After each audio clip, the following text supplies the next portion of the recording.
A pleasure to meet all at last, and welcome back to Survival of No Limits. So let's get going with, well, something similar to what I've already talked about. Instead, this one's going to be a little bit different than the other one. A possible scenario of how a zombie apocalypse would take place. Because after all, we are bound to face something like this in real life, so it's about time that I talk a bit about this entire thing as it is. Many people might see a zombie apocalypse as something that happens in fiction, but reality has shown that the process of zombification is in fact a real anomaly that has taken place throughout scientific history, especially dating back to when the origins of the first ever incarnation of the zombie virus, known as the zombie menace, had taken place more than 80 years ago, going on 90.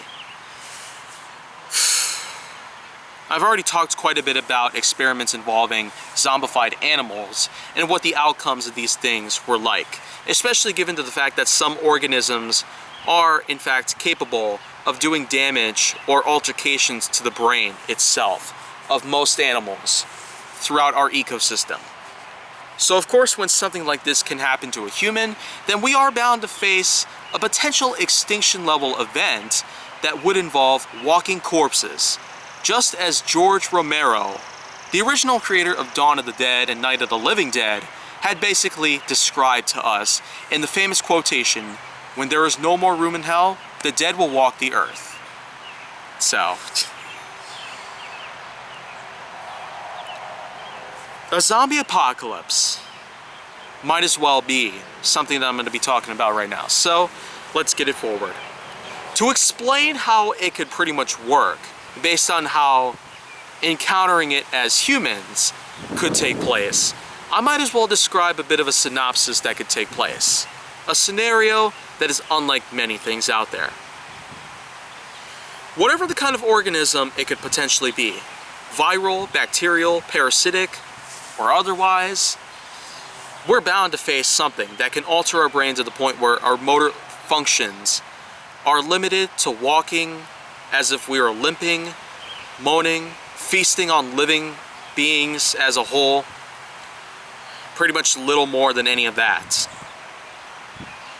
At some point in life, we're bound to face something like this, in a lab or otherwise, in which it can break out and eventually start infecting people of all sorts.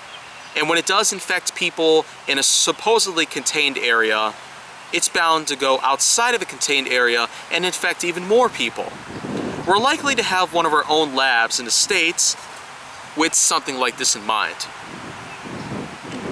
But even though it's not happening at the moment, some say it could happen soon, others say it could happen a while from now, and other people are suggesting that it could be happening even right at this moment, the way I'm talking about this thing as a whole.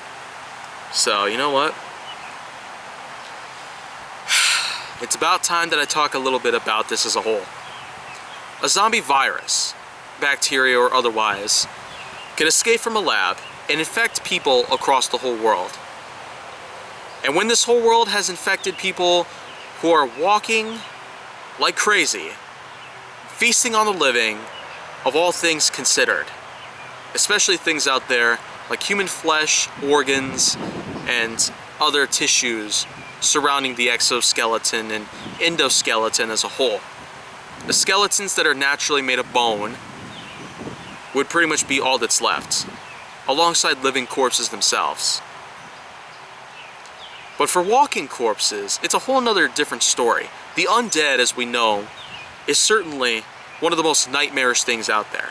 I've already talked a lot about how they appeared in pop culture, like Resident Evil, Dead Rising, Dying Light, and other things out there. So it is a pretty gigantic staple, even to this very day. I can hardly go very far without seeing something related to zombification taking place throughout mainstream media, because it is something that's been happening for a long time. And well, pop culture zombies are certainly ones that we will be having probably forever. But in terms of real life zombies, man, I got a feeling that nobody would ever want to hear the end of that kind of story as it is.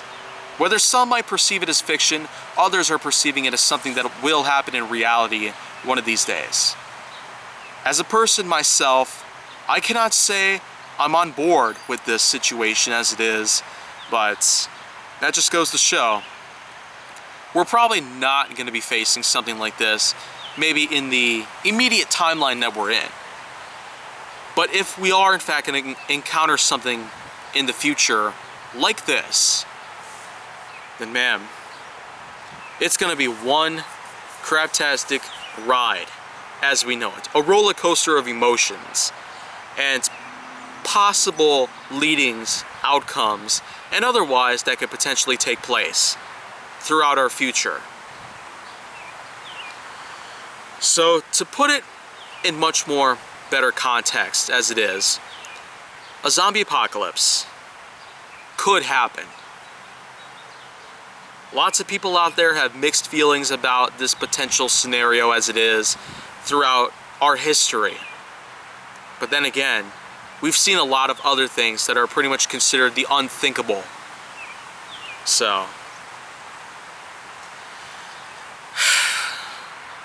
that's something we might have to be on the lookout for, whether it happens or not. Well, here we are again at the end of another episode, and well, tomorrow is probably where I'm going to have to work on another episode before I eventually have to move out of this location as well to find something different. But if you want to see more, go down to my channel, then make sure that you like, subscribe, comment, follow me on social media, and stay on the Hollywood side.